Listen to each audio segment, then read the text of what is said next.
Olá! Estamos começando mais um vídeo no setor visitante, depois de uma derrota pesada no estádio Newton Santos, 3-1 para o Júnior Barranquilla. Ontem à noite passei aqui, fiz a live pós-jogo, hoje já teve o podcast do GE, para depois quem quiser conferir, tá no YouTube e também nas plataformas Spotify e Deezer. E agora a gente vai para a nossa resenha aqui no setor, a gente vai repercutir, né, os principais acontecimentos da noite trágica no estádio Newton Santos, Botafogo arrancando com uma derrota na fase de grupos da Libertadores, Universitário e Júnior Barranquilla liderando o grupo, cada um com 3 pontos, Botafogo e LDU com 0, e se enfrentam na próxima semana lá no Morrão, na altitude de Quito, 2.800 metros. Estarei lá acompanhando mais um jogo do Botafogo. Ontem, acho que a gente pode falar aí de um choque de realidade, depois dessas partidas no Campeonato Carioca e de todo o trabalho que tem que ser aplaudido do Fábio Matias, conseguiu resgatar a confiança dos jogadores. Se não fosse por ele, o Botafogo não teria passado para a fase de grupos. Foi muito importante nesse processo de transição, mas uma competição do tamanho da Libertadores pede uma comissão técnica mais experiente. Até por isso a gente falava aqui que não havia sentido e o trabalho do Fábio Matias não se sustentaria com derrotas, e as derrotas viriam. Chegou agora uma derrota. Se existe um lado positivo nesse resultado de ontem, eu acho que ele acaba tirando um pouco a pressão e evita que fosse criado um novo efeito caçapa, né? Imagina só, seria uma presença incômoda no Botafogo, poderia se tornar, né, o Fábio Matias, se conseguisse uma vitória ontem, tivesse aí 10 jogos, 9 vitórias, 1 empate. Eu acho que a derrota de ontem mostrou que ele ainda não está à altura desse desafio, mas é um técnico promissor e o Botafogo realmente deve renovar, deve valorizar o profissional, pensando que daqui a alguns anos ele, de repente, pode até estar nessa discussão para ser o treinador principal do Botafogo. Vamos falar também sobre essa gestão de expectativa, que acredito que será saudável para o torcedor que optar por fazer, porque com essa escolha do Arthur Jorge, esse tempo todo que o Textor demorou, ele claramente fez uma escolha visando o médio e longo prazo. É provável que a gente tenha alguns percalços nesse início de trabalho do Arthur Jorge, que, segundo a Jéssica Maldonado, amanhã vai acompanhar o treino, mas ainda não vai dar o treino, vai tentar entender esses processos. Acho que no início não vai fazer muitas modificações. E hoje aqui também a gente vai liberar a corneta. O Joaquim aqui em off, vocês perderam, mas ele estava espumando de raiva e acho que vai poder representar grande parte da torcida alvinegra. Está liberado, Joaquim, pode fazer o que você quiser nesse início de tarde de quinta-feira. A gente que coloca a nossa resenha normalmente às 11 horas, mas hoje, devido à resenha do GE, a gente está entrando aqui um pouquinho mais tarde. E aí, Joaquim, como é que você está, meu amigo?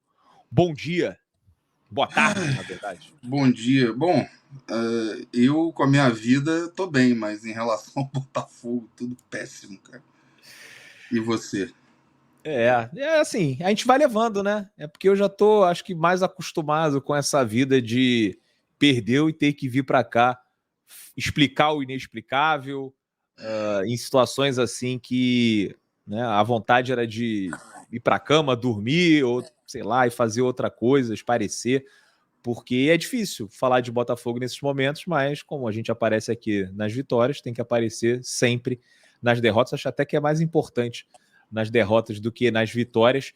E ontem você, acompanhando a partida, foi mandando 250 milhões de mensagens do WhatsApp durante o jogo, muitas críticas relacionadas ao Fábio Matias, muitas críticas também ao sistema defensivo, e aí você citou individualmente o Ponte, o Alter, o Hugo, o Gregory, falou de arbitragem. Enfim, acho que você tem muitos pontos para poder desabafar aqui no setor visitante, né, depois de um início de Libertadores que, né, talvez o torcedor não pensasse. Acho que muita gente embarcou numa loucura, inclusive ontem, antes do jogo, estava no churrasco do Mascherano, um torcedor, o Luiz, que está sempre aqui, perguntou se seria possível golear o Júnior Barranquilla. Eu falei, calma, é o campeão colombiano. Se ganhar de 1-0 já tá bom. E acabou que quase fomos goleados, mas fomos, de certa forma, humilhados nesse jogo no Newton, com a torcida colombiana ali nos últimos 10 minutos, puxando um olé. Joaquim. Depp, eu vou te falar, eu fiquei tão atordoado num misto assim, de depressão com o resultado e de incredulidade com a maneira que o time jogou, que eu confesso que eu fico até perdido sem saber por onde começar. Mas vou escolher começar reconhecendo algumas coisas, porque eu ontem defendi, o pessoal estava aí metendo o pau no Hugo, e eu defendi o Hugo. E não mudo o que eu falei ontem no sentido de achar que ele tem talento, de que ele pode se tornar um grande jogador. Mas as falhas dele na defesa são muito graves. Mas eu fui defender o cara ontem e o cara fez o que fez. Outro que eu paguei pela língua, que ziquei o cara, que eu falei que o Matheus Ponte vinha entrando bem nas poucas oportunidades que teve, que ele talvez ontem pudesse entrar no time e não sair mais, e fez também uma atuação desastrosa que fez. O Walter, cara, eu não sei nem o que eu vou falar do Walter, porque, assim, se alguém tinha alguma dúvida sobre o Walter, eu acho que ontem não sobra dúvida nenhuma. O Walter não tem condição, pelo menos nesse momento, de ser titular do Botafogo. Não dá. Ele não consegue completar um jogo. Até jogos que ele vinha tendo uma atuação interessante, chega no final ele entrega. E ontem foi péssimo, foi péssimo. Não estou querendo assim escorraçar o cara, porque ele inclusive é um ativo do clube. Se for para ele ir embora de repente vendido, que seja por um valor bom. Então não tenho intenção de desqualificar, desvalorizar o cara, mas hoje ele tem que ir para o banco. O Marlon Freitas me irritou profundamente, não pelos erros técnicos, porque os erros técnicos individuais, por exemplo, o Walter e o Gregory foram assim assustadores. O Marlon não me irritou por errar. Errar, todo mundo erra. Ontem todo mundo errou. Acho que só salvou o Tiquinho Soares, e olha lá. Mas o Marlon Freitas, nos momentos que o time tomava aqueles contra-ataques absurdos, com a defesa toda exposta, a defesa estava exposta, estava mal posicionada, mas correu, tentou, né, de alguma forma salvar a lambança que estava sendo feita. E o Marlon Freitas, você pode procurar todos os vídeos, ele está olhando para ontem, o time correndo desesperado e ele dando passinho, assim, voltando como se nada tivesse acontecendo. E no segundo tempo deu uma melhorada, o Luiz Henrique tentou alguma coisa, o Jefinho não entrou bem, o Tietê também, assim como eu defendi o Hugo e o Hugo me desmoralizou, defendi o Matheus Ponte e ele também me desmoralizou, o Tietê também desmoralizou um monte de gente que estava cornetando, e o Tietê entrou muito melhor do que o pessoal que estava no primeiro tempo. Se não fez uma grande partida o Tietê, mas foi muito melhor do que os outros. Eu acho que o único ali que talvez que salve um pouco seja o Tiquinho Soares. O Eduardo completamente apagado, continua sendo Eduardete. O Eduardo é um grande jogador, inclusive vinha melhorando, fazendo um início de ano razoável, mas ontem ficou encaixotado na marcação e não conseguiu produzir nada. O Jogo Savarino parecido até com o do Bragantino nesse sentido, né? O sim, domínio do sim. meio-campo, o Eduardo encaixotado. E acho que a gente pode até falar, com certeza, dos jogadores, mas acho que a gente pode até falar, né, do embate, do duelo de treinadores. E o Pedro Caixinha já tinha deixado o Fábio Matias numa situação ali Uma saia desconfortável. justa. Exatamente, o Botafogo dependeu muito do lampejo do Júnior Santos. Se não fosse um Júnior Santos iluminado, o Botafogo não teria passado. E ontem, como você falou agora, mais uma saia justa, né? Exato. Eu acho que o único que salvou dessa catástrofe de ontem foi o Tiquinho Soares, porque, mal ou bem, ele deu aquele passe de peito para o fazer o gol e quase fez uma jogada idêntica no lance que o Jefinho acabou chutando mal, mas poderia ter saído o gol. A única coisa que eu não vou concordar aí, que eu vi ontem também, em outras lives e tal, o pessoal também largando o aço no Júnior Santos. Ontem a gente viu quem é o Júnior Santos de verdade. Não concordo, acho que o Júnior Santos foi mal, mas assim, seria uma covardia atacar ele, porque Bem ele vem marcado, jogando. né? Não, e ele vem jogando muito bem. Não é por um jogo que ele jogou mal ontem que a gente vai crucificar o cara. E para finalizar essa minha introdução aqui, que já se estendeu demais, porque, como diria a Fafá de Belém na música dela, topê da vida, o Fábio Matias ontem foi engolido pelo seu adversário taticamente. A atuação do Botafogo, taticamente, individualmente não precisa nem falar, né? A gente sabe a catástrofe que foi. Agora, taticamente, eu acho que foi pior ainda, porque a falha tática, o mau posicionamento do Botafogo em campo, a defesa, potencializou os erros individuais, né? Tornou tudo pior. E uma coisa que eu fiquei O Júnior revoltado fez a ontem. lição de casa, né? O Júnior fez a lição de casa direitinho. Fez direitinho.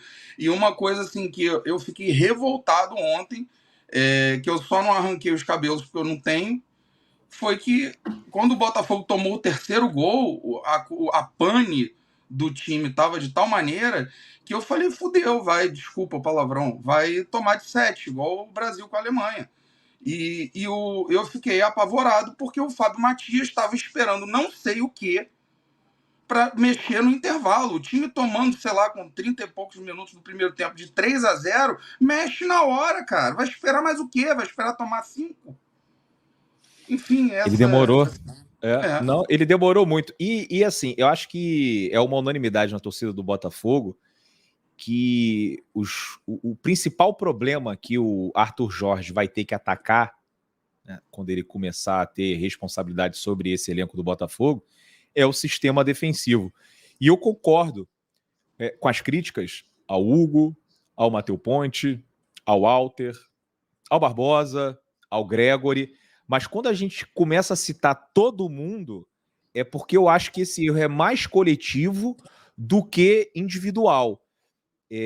O Hugo realmente, né, no 1 contra 1 contra o enamorado, ponta direita contra o ponta direita do Júnior Barranquilla, ele levou desvantagem.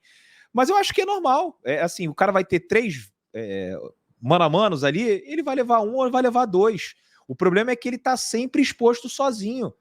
E o Savarino marcando com os olhos. O Savarino não ajuda em absolutamente nada. O Marlon Freitas ontem marcou com os olhos também. O Gregory, tem um lance aqui, que até o Fogo está tinha separado, que é o lance do terceiro gol. A gente consegue apontar aqui 3 falhas. 3 falhas. O Gregory, que está perdido ali no meio-campo e deixa o jogador do Júnior Barranquilla lançar para o Baca. O Walter, que não lê bem a jogada, em vez de tentar ganhar do Baca, que é um atacante de 37 anos na velocidade, tentou antecipar e acabou perdendo o bote, aí depois já era. E você tem o Matheus Ponte completamente desconectado da jogada, né? Olha só o posicionamento do Ponte. Se ele tivesse mais concentrado, o jogador do Júnior Barranquilla estaria impedido. Então, assim, são 3 falhas individuais na mesma jogada. E aí são os nossos zagueiros sempre no mano a mano, os nossos laterais sempre no mano a mano, o time que não vai de maneira organizada pressionar lá na frente, sempre está muito espaçado, um buraco no meio campo, e aí fica o volante para um lado e para o outro perdido.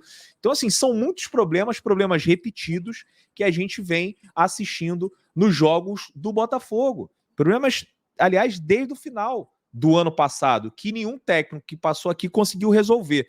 E aí, sobre o Lucas Walter, que mais uma vez errou, né? E ontem foi um erro grave, assim como tinha sido contra o Flamengo ali, que ele não sobe com o Léo Pereira, o drible que ele tomou lá contra o Bragantino, que eu acho que esse drible faz parte, o drible é muito menos pior do que esse lance agora, que foi uma leitura errada da jogada. Mas eu fico pensando o seguinte também, Joaquim, a gente iniciou 2024 com um técnico que chegou com uma ideia de uma linha de 3 zagueiros. Jogamos umas 5, 6 partidas assim. Aí ele volta para 4 zagueiros. Joga mais umas 5, 6 partidas. Esse cara é demitido, entra um outro. Entra um interino. E aí o interino sempre naquela expectativa de, será que eu posso fazer uma alteração drástica aqui na equipe? Não sei, porque eu não sei quanto tempo eu vou ficar. Então você está tendo um trabalho temporário que deu certo, mas a gente enfrentou muitos times, né, que nem estão em divisão nacional, né, que não está nem na Série D do futebol brasileiro. E aí agora vem um outro. Então eu acredito que para um ponta como o Luiz Henrique, para um atacante como o Tiquinho Soares, essas trocas sejam muito menos traumáticas do que para um zagueiro, do que para um lateral e do que para um volante. Eu acho que esses movimentos defensivos eles têm que estar mais coordenados. O zagueiro tem que estar muito entrosado, não só com o seu companheiro, mas com o volante para ver a questão da sobra, com os laterais também para apoiar um amigo que esteja ali sofrendo com muita exposição nas costas, sempre um contra um, como aconteceu ontem com o Hugo, e a gente até tinha falado assim que a entrada do Gregory até fazia sentido, pensando que o lado esquerdo do Botafogo marcava muito mal. E mesmo com o Gregory entrando, e o Gregory que todo mundo que acompanhou a carreira dele, torcedor do Bahia, os caras lá dos Estados Unidos, de Miami, sempre falava assim, pô, o Gregory é um pitbull. Aí vem pro Botafogo e vira, pô, um chihuahua.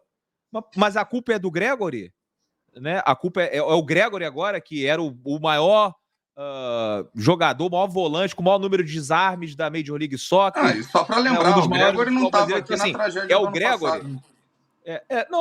Não é o Gregory, é a defesa. E o Arthur Jorge vai ter aí um enorme desafio ao conseguir ajustar esse posicionamento dos defensores do Botafogo, que tá uma coisa muito aleatória. Parece que cada um faz o que dá na telha e os caras vão jogando na base do improviso. E aí, meu irmão, na base do improviso, você vai acabar sofrendo gols como os que o Júnior Barranquilla fez. O Júnior Barranquilla deu uma aula na partida de ontem. Foi uma aula, estudaram direitinho o time do Botafogo, exploraram todas as nossas deficiências e saíram com 3-1, que poderia ter sido 4, poderia ter 5, tranquilamente, como o Joaquim falou, teve um momento ali que ficou meio Brasil e Alemanha. Então, falando até sobre Arthur Jorge e tudo isso, ele vai ter esses problemas para resolver, e a gente sabe que tem poucas sessões de treino para conseguir resolver todos esses problemas, Joaquim, mas que é um problema muito mais coletivo do que individual, eu acho.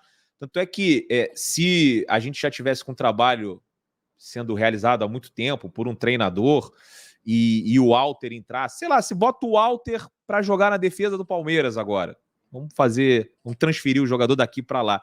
Eu acho que ele ia ter muito mais facilidade pelo trabalho que já vem sendo feito a longo prazo, pelos jogadores que já se conhecem, aí você coloca ali uma peça e o negócio consegue fluir, a engrenagem, né, flui bem melhor do que nesse esquema do Botafogo, que são 2 zagueiros que não se conheciam até o ano passado, os laterais também, o Ponte basicamente é um lateral novo, jogou muito pouco no ano passado, o Damian Soares, que provável titular também é um cara, então um sistema defensivo novo, com muitas mudanças, um técnico começou com um esquema, mudou para outro, agora o interino, e agora são 4 esquemas diferentes no início da temporada. Então eu acho que passa muito por aí também, Joaquim. Não, Depp, você está coberto de razão nessa análise. Inclusive, para eu ser justo aqui, não gosto de ser leviano ou de cometer injustiças, né? Às vezes a gente até derrapa e comete, mas o Gregory, a atuação dele ontem me irritou muito. Eu estava aqui, a gente, quando tá pé da vida, fala um monte de besteira. Eu ontem aqui falei um monte. Tava com ódio do Gregory. Mas seria muita covardia a gente querer culpar o Gregory de alguma coisa, porque, inclusive, quando aconteceu a tragédia do final do ano passado, o Gregory nem estava aqui. Quer dizer, o time fez o papelão que fez no final do ano passado e não tinha Gregory. Então, não dá para culpar o cara.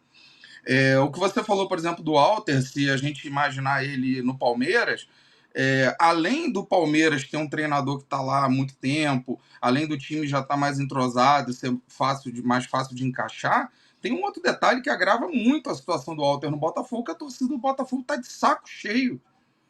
A torcida do Palmeiras vem aí comemorando títulos todo ano, então o cara entra. O Palmeiras também tá de saco cheio, tá? Os caras estavam reclamando aí depois dessa. Sempre vai cornetar. Tem maluco em tudo quanto é canto. Mas só para deixar uma coisa bem clara, talvez o Walter realmente não seja um zagueiro para ser titular de um Botafogo que busca brigar por títulos. Que O contrata Walter Luiz pode não ser Henrique, esse cara. Jefinho. Exato. Assim, são coisas distintas. O Walter pode não ser esse zagueiro. Ok, chegamos aqui num acordo. Só que a situação do Walter fica muito mais complicada por tudo que vem acontecendo no Botafogo. Sim, Agora, a eu não torcida sei não... e seria, se fosse um outro... Pega isso, se fosse o Gustavo Gomes nesse Botafogo, ia sofrer pra caramba. Se Com fosse o certeza. Léo Pereira nesse esquema do Botafogo, ia sofrer pra caramba. Então, são duas coisas distintas. O Walter pode não ser um zagueiro para um Botafogo que briga por títulos. Mas se fosse um outro zagueiro, aí vamos fazer o contrário, que eu falei, bota o Walter no Palmeiras. Ok? Agora vamos fazer o contrário. Bota o Gustavo Gomes no Botafogo. Ou bota o Luan no Botafogo. Bota o Léo Pereira no Botafogo. Também não ia dar jeito. Vão querer rifar o cara. Os mesmos 3-1 do Júnior Barranquilla e poderia ter tomado 4-5. O que mais me incomoda não é a derrota. Tanto é que quando a gente falou do John Textor, que aliás a gente tem que dar um puxão de orelha nele também, porque a gente defende ele, eu sou fã do John Textor, mas assim, ontem ficou comprovado de que a estratégia do John Textor de esperar e a gente jogar a Libertadores sem o treinador, a gente viu no que deu. Então, tem que porque dar o puxão erro de orelha também. Foi lá atrás, o erro do John e do Mazuco, porque o Mazuco não tá mais aqui. Quando foi deixou o Thiago Nunes iniciar o ano. 2 anos de contrato com o Thiago Nunes. Esse foi o grande erro. E aí, a partir do momento ali que já tinha cagado tudo, porra, é melhor você também esperar e trazer alguém do que contratar um qualquer. Vamos trazer aí o Mano Menezes, porque tem 3 semanas depois tem a Libertadores. Não dá, agora, assim, Botafogo, por exemplo, o Palmeiras, tudo bem, jogou com time reserva, mas não fez um jogo maravilhoso. O Flamengo também não, também era fora de casa. O Grêmio perdeu, também tinha quase o time todo reserva. Aí o Botafogo vai e toma de 3 do jeito que tomou. Não podia ter perdido de 1-0, 2-1, mas não, tem que fazer. O Botafogo parece que se especializa em fazer papelão. Ele não se contenta em perder, ele tem que humilhar a torcida. Né? Porque foi humilhante ontem. Agora, não mudo em nada o que eu tinha falado sobre o Fábio Matias, pelos serviços prestados, sou grato. Ele tirou a gente da lama, do fundo do poço, naquele momento que saiu o infeliz, o maníaco depressivo anterior. Agora, ontem foi terrível, foi catastrófico. Ele comprovou que não dá para o Botafogo continuar, porque tinha gente aí pedindo para ele ser efetivado. Não dava, não tinha condições, isso foi provado ontem. Agora, não muda em nada o fato de eu ser grato, que ele fez um trabalho muito bom, ele classificou a gente contra o Bragantino e tirou a gente de um momento terrível que a gente estava. Terrível. E agora a gente tem que juntar os cacos e tentar agora um milagre, porque a tabela, inclusive, não ajuda, que a gente perdeu em casa e agora a gente vai pegar a LDU fora de casa, que é um jogo complicado na altitude. E aí, será que dá para arrancar uma vitória lá? Eu acho difícil. Aí se a gente milagrosamente já vem com um empate... O empate não é ruim. O empate não é ruim, mas do ponto de vista da tabela, a gente pode ver adversário ainda 6 pontos e a gente ficar com 1. Eu acho que a gente pode ganhar do Júnior Barranquilla na Colômbia.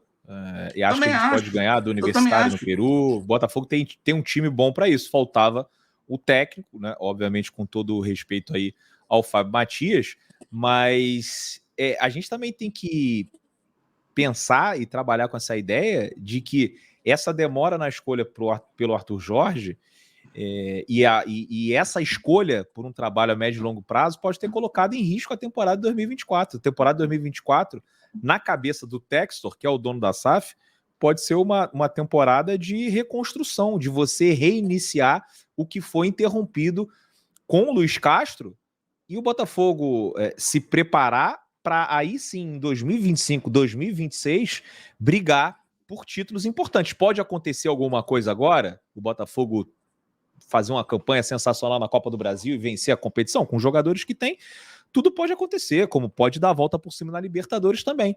Mas eu acho que o torcedor que não fizer essa gestão de expectativa, que achar que tem que ganhar tudo em 2024, vai acabar se decepcionando de maneira pesada no final da temporada. E também tem uma outra coisa assim que eu ando falando, é que, meu irmão, a gente tem que entender que houve um grande reset a partir de 2022. O Botafogo não ganha nada há 28 anos. Meu irmão, isso aí esquece, acabou.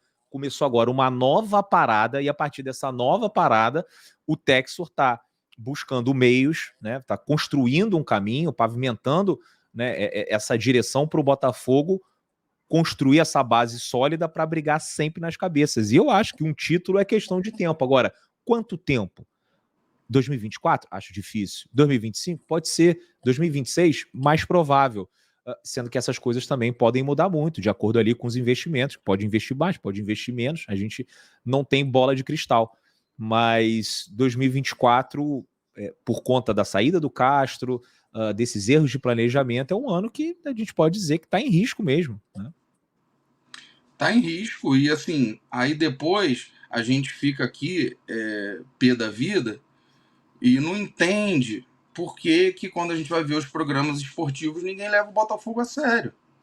Por que quando vai fazer lista lá dos principais candidatos ao time... Alguém tem dúvida que esse time do Botafogo, com o dinheiro que gastou, com o investimento que tem, alguém tem dúvida que esse time é capaz de brigar por coisas grandes? Eu não tenho dúvida nenhuma. Agora, o Botafogo tem que mudar de postura, parar com esse bundamolismo, né? Porque ninguém aqui está revoltado hoje porque o time perdeu ontem. A gente está revoltado porque o time foi muito bunda mole e tomou de 3 no primeiro tempo. Poderia ter tomado de 5.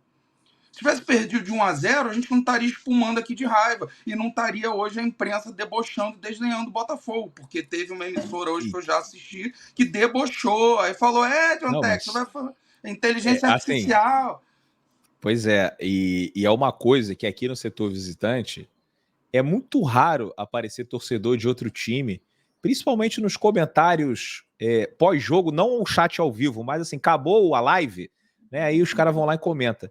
E eu nunca vi tanto torcedor adversário sacaneando o Botafogo por conta dessa... Eu vi muito. Muita gente comentando. E aí, a inteligência artificial? E aí, perdeu o jogo? Foi manipulado também e tal. Uma situação que a gente vai ter que conviver. Aliás, é um assunto chato que não pra pode caceta, passar incólume. Um assunto chato, mas fala aí. Não, é porque o que acontece? O Botafogo teve uma derrota tão desmoralizante, o time foi tão mal individualmente, coletivamente, foi uma coisa tão catastrófica que a gente está até esquecendo da arbitragem, que foi indecente. Indecente. Aliás, essa regra, que aliás não é regra, né? A verdade é que o futebol, com essa modalidade agora que eles implantaram em relação à mão para ser pênalti ou não ser pênalti, virou pelada. Porque o que diferencia uma pelada de um jogo desse? A pelada não tem árbitro. Aí o que você faz quando você está na pelada com os amigos? Bateu na mão, é pênalti. Porque não tem discussão, não tem árbitro para intervir. Então fica combinado antes da pelada entre os amigos. Fala assim, olha só, bateu na mão, é pênalti. Virou pelada, pô. Pra que tem árbitro? Eu confesso para você que já não sei mais o que é pênalti e o que não é pênalti. Mas aí você sabe onde que eu quero chegar? Eu falei ontem com um amigo meu. É a legalização da safadeza. Porque eles colocaram a regra de um jeito que ninguém consegue, nem os especialistas em arbitragem na TV, conseguem mais dizer se é pênalti ou se não é. Aí faz o seguinte... Um fala que é e o outro fala que não é. Aí faz o seguinte, aí o juiz dá o que ele quiser e que se dane e ninguém pode falar nada. E para piorar, nem VAR teve no lance. Não foi chamado VAR para avaliar aquele lance do pênalti da mão do Hugo, cara. Aí depois, o jogador do Barranquilla tá deitado no chão porque ele foi dar um carrinho e a bola bate nas mãos deles e ele tá com as duas mãos assim, parecendo goleiro. E aí não deu pênalti. Como é que pode? Ele praticamente agarrou a bola. Praticamente agarrou a bola. E assim, na boa, de verdade, sincero e honestamente, talvez eu nem desse esse pênalti no lance do Barranquilla. Do jogador do Barranquilla. Agora, se ele deu o do Hugo, ele tinha que dar o do Barranquilla. Só que a esculhambação tá feita com essa regra bizarra. Não, e a cera também, né? Pô, o cara deu 3 minutos, depois deu 5 minutos, não deu cartão amarelo pro goleiro, pros caras que ficavam embromando ali para bater o lateral, enfim. Uma vergonha. Meia hora de resenha aqui, Joaquim. Acho que falamos bastante aí sobre tudo que aconteceu na noite de ontem, uma noite para a gente esquecer, mas temos muito trabalho pela frente. E Espero desabafamos, né? Eu já estou desabafando aqui desde ontem, né? 1h30 de live, hoje mais 1 hora de podcast, agora Eu nem mais meia consegui ver hora a tua live ontem, e cara. daqui a pouco tem mais. Nem assista. Uma recomendação que eu faço para você, nem assista. Aliás, nem sei nem por que vocês estão assistindo isso aqui agora. Pessoal, deixa o like, se inscreva no canal, né? Ajuda aí o Setor Visitante a chegar a esses 60 mil até o final do mês. Ative as notificações, tem um plano de membros a partir de R$5. E aqui, ó, do lado da careca do Joaquim, Simples Reserva, parceira do Setor Visitante. Mira aí o QR Code, entra na loja da Simples, certeza que você vai gostar das peças e o Setor Visitante te dá 10% de desconto com o cupom Setor10. Beleza? Grande abraço aí, Joaquim. Valeu, abraço.